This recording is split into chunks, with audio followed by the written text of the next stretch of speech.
You've heard that job hopping can look bad on your resume, where you go from job to job in a short amount of time. But can you stay too long at an organization? Yes, you can. It is called the 8-year rut. And in order to understand how the 8-year rut got so deep and swampy, we're going to have to travel back to the 1950s to the gray flannel suit era. Post-World War II, there was a talent drought of epic proportions, where a lot of the fellas who would have been climbing the corporate ladder were too busy storming the beaches. At this time, 1 out of every 3 executives died in office, and they had no one younger to replace them, forcing a lot of companies to close. During this time, 90% of positions were filled internally, and 96% of large companies had an entire department dedicated to planning for workforce needs. The economic slowdown of the 1970s led to a surplus of labor, so businesses didn't see it as important anymore to train and develop their people or even promote that much from within. As we moved into the 80s, tech became the cool kid on the block, and Microsoft became the largest company in the world according to market capitalization. And they did so without investing essentially any money on training their employees to have management skills. A lot of companies took notice and thought, why would I train my employees when my competitors will do it for us? This mentality has permeated today's world as the technology industry has dramatically expanded, as well as set the pace for a lot of employment trends. Only about 1/3 of hires today are internal. 1 in 4 CEOs are hired from outside.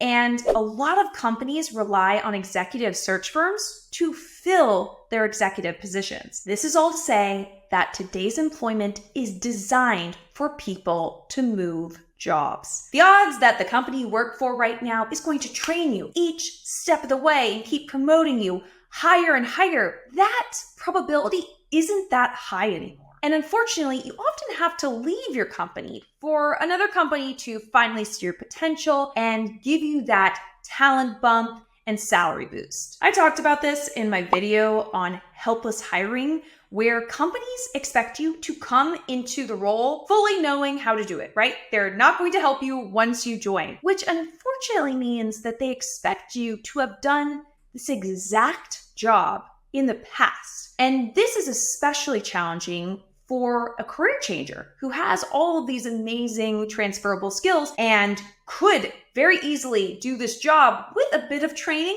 with a bit of help, but it's really challenging. So I do recommend you watch that video, especially if you're in that situation, of how to overcome this helpless hiring situation. I will link that below. Something happens after your 7th year at a company called the 8-year rut, which then leads into the 9-year neglect and skids right into the decade deadlock. This is where your career starts to stagnate and you start to see a bit of decline in job opportunities that are coming to you and an overall loss of compensation across the course of your career. This is not guaranteed to happen, but it is so incredibly common, and yet no one is talking about this. In this video, you will learn why companies aren't hiring people in the 8-year rut and how to escape it if you have been at your company for a long time. And stay to the end because there is a perfect length of tenure that you should stay at a company, and I will tell you exactly what that is. If you're new here, welcome to the channel. I'm Madeline Mann. I am a human resources leader and job search strategist who turns job seekers into job shoppers. You may have seen me on ABC News, Bloomberg, Katie Couric, and more. Be sure you're subscribed. Don't be shy. Since companies aren't really willing to train people anymore, they view that if you haven't moved jobs very much, your skills are too narrow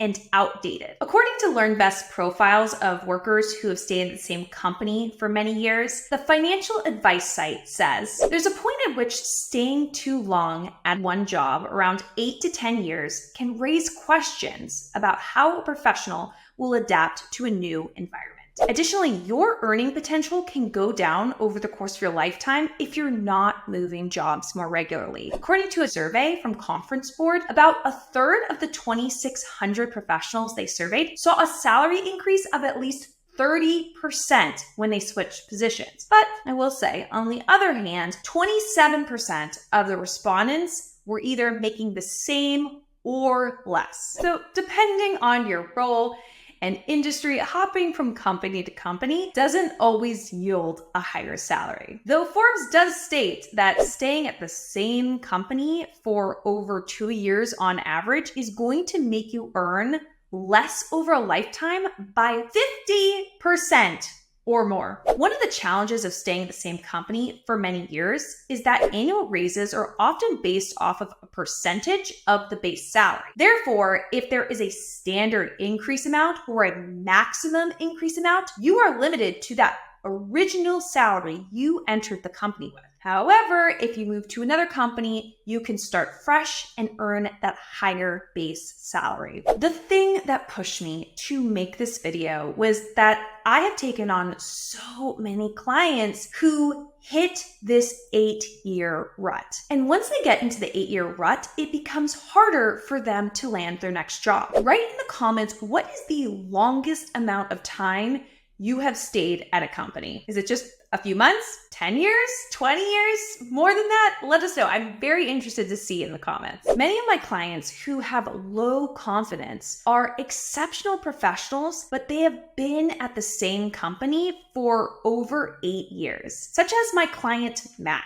I had been at the company I was at for almost 10 years and got laid off. I had a very unique set of skills, but I had been in the same role for so long that a lot of people thought, oh, he doesn't remember how to sell. He doesn't remember how to do this or that. So there was kind of a perceived gap. Matt was able to land his target role with an $80,000 salary increase, but he really needed coaching to tap into how to sell himself in the job search. Because what happens for so many people in the 8-year rut is they struggle to sell themselves in the job search because it's a really rusty skill. They probably didn't have that much focus on selling their skill sets in their most recent job because they'd been there for so long. They had built such deep relationships with their coworkers where their value was a lot more obvious. Additionally, when you've been at a company for this long, your accomplishments start to all blur together and you start to have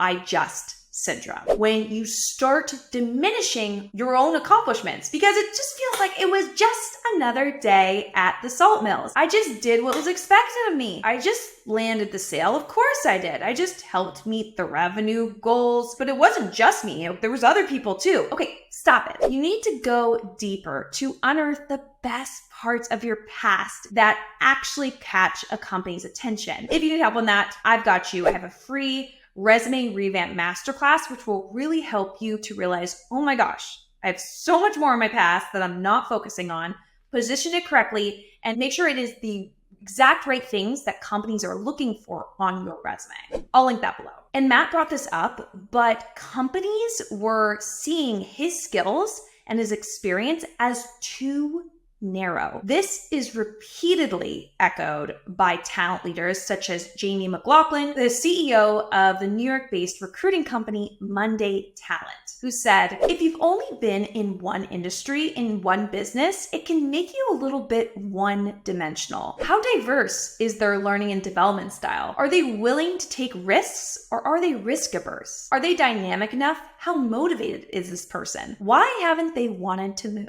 Claudia B. Crow, the Vice President of Human Resources at the US-based National Automobile Dealers Association, echoes this sentiment. She says that a lengthy tenure makes hiring managers wonder if a worker lacks ambition and ability to adapt. Those in the 8-year rut also feel a bit stuck when it comes to their professional network because they can boil their entire professional network down to the faces that appear in the company-wide photo taken at the retreat in June. Most of the people they know come from the same company, and that can feel a bit constraining. Though you do not need to have a big network. You actually don't even need to know anyone to get employees of companies you want to work for helping you to land interviews at those companies or even asking you to interview for those companies. For more information on how to do that, watch the webinar on job shopping I linked below for more strategies. Then there's the mental side of it. When you've been at a company for longer than you were in elementary school, you fear the unknown. You may be scared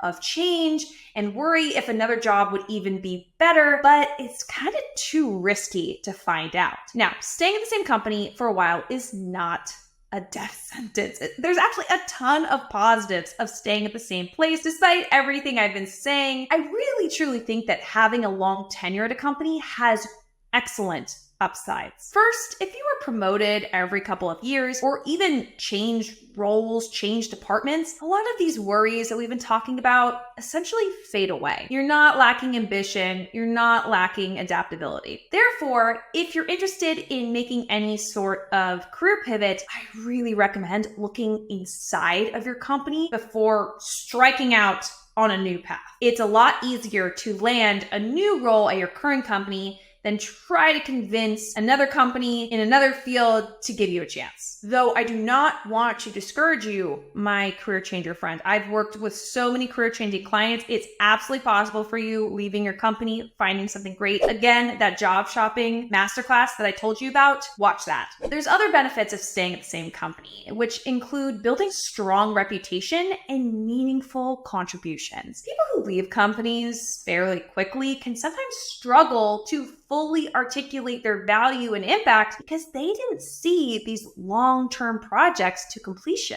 But if you're at a company for a while, you become a bit of a legend. Every company I've worked at, I've always known which were those first 10 employees or so in the business who have stayed there through thick and thin as it grew to the thousands of employees. There's a level of respect and reputation that is badass with that kind of tenure. Next, changing jobs is stressful. Learning a new job takes it out of you, and that's even the case if you've done this type of work before. And the fact that you are out here skipping your nap some days, doing all dayers day in and day out, I'm just impressed, and that's already a lot on your plate. Let's not underestimate the fuzzy goodness of stability. And finally, if you're planning on starting a family, I don't know that it's the best idea to bring a new person into your life and a new job at the same time. I know we can't always escape it, but it can just add additional stress to your life. Also, something that you need to know is in the United States, a lot of companies don't offer maternity and paternity leave until you've been at the company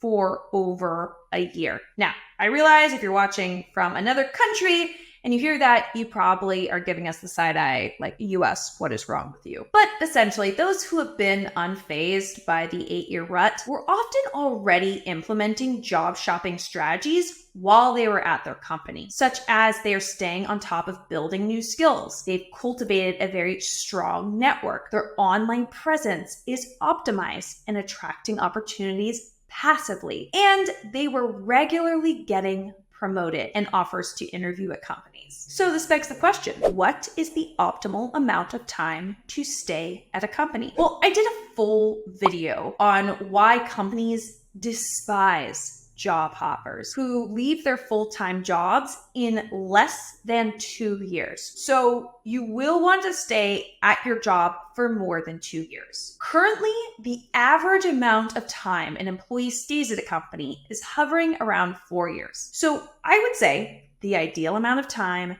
to meet people, build skills, earn money is somewhere between that 2 and 4 year mark. But again, if there isn't a reason for you to skedaddle, then why not settle into your job for a bit longer? Is it time for you to leave your job? One thing I know, a lot of people are leaving their jobs, they say, how do I answer the question, why did you leave your last job, in interviews? I've got you. I will link a video that gives you the exact answer to say, and I will put that video in the comments and in the description. Be sure to like this video and subscribe to this channel. You've got this. Wi-Fi high five.